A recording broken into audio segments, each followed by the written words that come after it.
Hello everyone and welcome to our Q&A by me, Dr. Alberto Parra.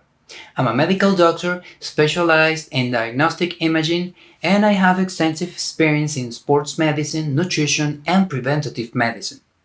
I've been working as a medical consultant since 2017 and today I'll be answering your prostate health related questions. So let's get to it.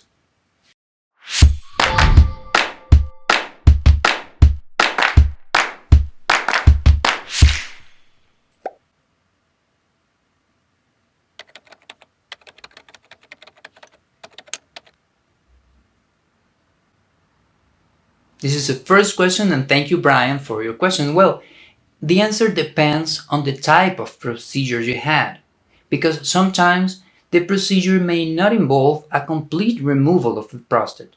If the removal was not complete, well, it could grow back after a few years. They are usually 3 to 5 years. However, this is not the most common outcome, and newer procedures are less likely to cause recurrence. Sometimes you could experience symptoms that feel like prostate enlargement, but they are not. So it is essential to talk to your doctor about it to see what's going on, what's happening to you, and how to solve the problem. Okay?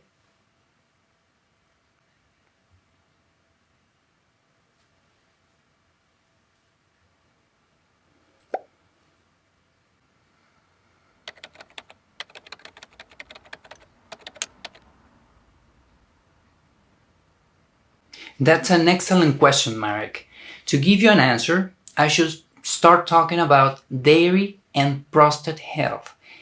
This is currently a topic of debate, but it appears that cow's milk increases the risk of advanced prostate cancer due to three different components in cow's milk. They are fat, calcium, and hormones in dairy. Now, if you compare cow's milk and sheep's milk, the latter, sheep's milk, has 6% total fat against 4% in cow's milk. It also has 36% more calcium, which is excellent for your bones, but may not be ideal for your prostate. Numbers can change about composition, but the message is clear. There is no advantage in drinking sheep's milk, at least not in terms of prostate health.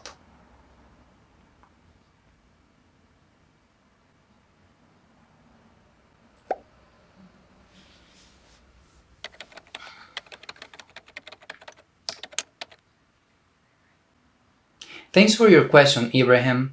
You see, prostate enlargement is a slow process, and it's a process that comes along with aging.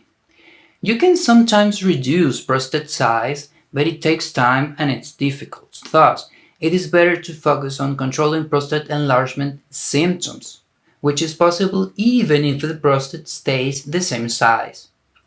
An exercise I recommend for prostate enlargement symptoms is known as Kegel exercises.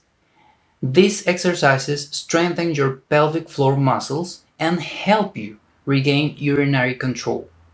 They consist of simply tightening your pelvic floor muscles for a few seconds, then releasing the tension and repeating once again. You can complete a set of exercises while lying, sitting, or working. If you're not sure what muscles to contract, just try to hold your urine in the middle of the urinary stream. And once you locate the muscles, Kegel exercises will be easier and more effective.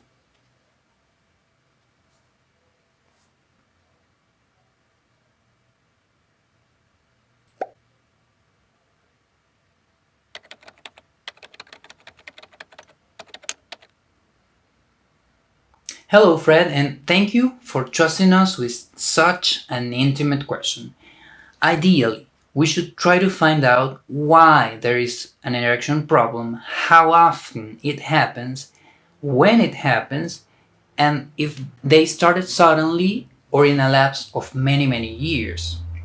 You could have a reversible cause, and if that's the case, just making changes in how you approach sexual intercourse and solving any performance anxiety problems you may have could make a huge change. It is also important to keep a healthy diet.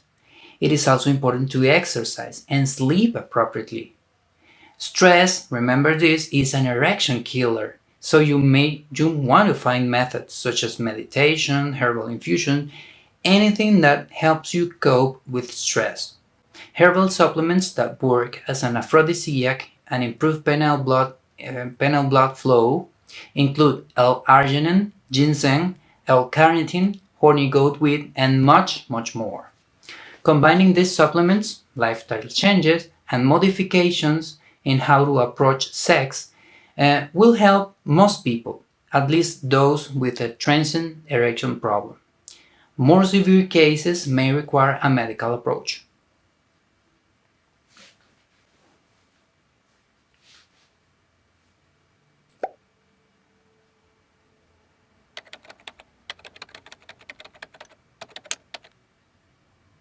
Hello, Harold. Well, your question is interesting, and it has to do with a substance called oxalate. When taken, when taken in a very high dose, vitamin C turns into oxalate. That happens in some people. Oxalate in turn gets stuck in the kidneys and it accumulates into kidney stones. That's the theory, but in practice it only happens with a mega dose of vitamin C and only in some people. Just if you want to prevent oxalate kidney stones, the main focus should be reducing oxalate-rich foods, such as beets, chocolate, soy, and nuts. Staying hydrated is also important. It's even more important because it helps you flush them out before they crystallize.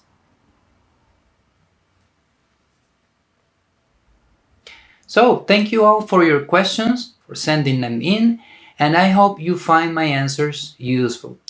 If anyone has any questions that need answering, just feel free to post in your comments in the comment box. Thanks for watching!